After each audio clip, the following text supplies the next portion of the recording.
Now, I have had HIV AIDS for 25 years. I'm going to tell you my story.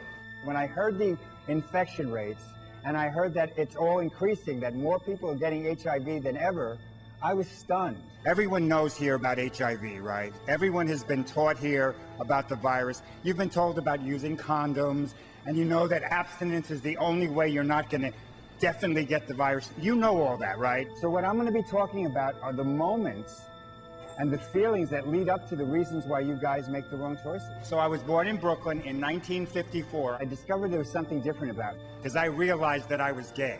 And they called me a sissy. They called me names. They called me a spastic.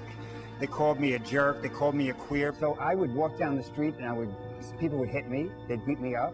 And I didn't feel I fit in anywhere. I honestly did not know where I belonged. Does anyone know how that feels when you don't quite fit in?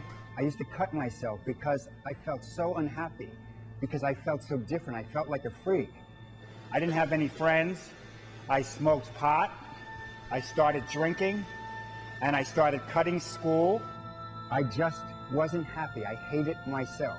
I barely graduated, and I went to acting school, and I started doing very well as an actor. I started getting all these parts, but I was so angry. I was smoking pot every day. I was drinking, and I felt that the whole world hated me.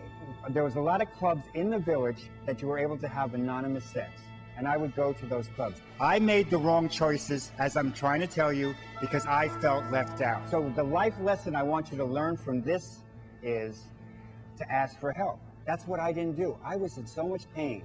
I hated the whole world, but I did not ask for help. So eventually I was fired and I lost everything. I was drinking every night. And one night I got very drunk and I was in a bar and I put my hand on this guy's leg, and the next thing I know, 7 guys were chasing me up a hill, and I had 5 ribs broken. And I wound up on the streets homeless. And you know how I made my living? I prostituted myself. But eventually I ran into someone in San Francisco who helped me, and he suggested I call my father. I was drinking beer every night. Within 2 years, I put on 100 pounds. I just stayed home, didn't do much. I went to a doctor in 1982, and he told me if I don't stop drinking, I was going to die. And then I got help. And you know what my help was? I realized that I couldn't do it by myself, that my life was unmanageable. So what I did was I started to ask for help. I realized, just as you could realize, there's people around me that are willing to help me if I'm honest. HIV is a very quiet disease. You could have HIV and you could not know it. I looked and there was a red lesion right here, and it's called Kaposis sarcoma. It's one of the opportunistic infections for AIDS. Well, they took out a piece of my lung. They put me on radiation, and guess what? I did the marathon that year. I lived.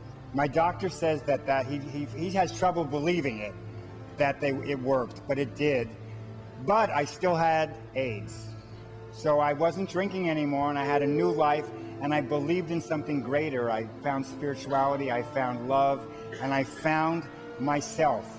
And I started to bicycle all over the country, all over the world, in Europe. I cycled from Trafalgar Square, London, to Red Square, Moscow in 1989. I realized that I should just embrace life, and that, for me, was a gift. Now, why are the good things happening to me now? What am I doing differently? I'm talking about what I feel. I'm not keeping it inside. Well, everyone thinks that the virus is over, but it's not. If you're feeling sad, if you're feeling left out of the world, that's not the time to have sex, because you might be having sex for the wrong reason. HIV is the 3rd leading cause of death for people under the age of 65. So you should know your partner. Practice safe sex. Take that moment to think. If you like yourself and you care about yourself, you're not going to make the mistakes. You're going to use your head. There are people that can help you. Remember that.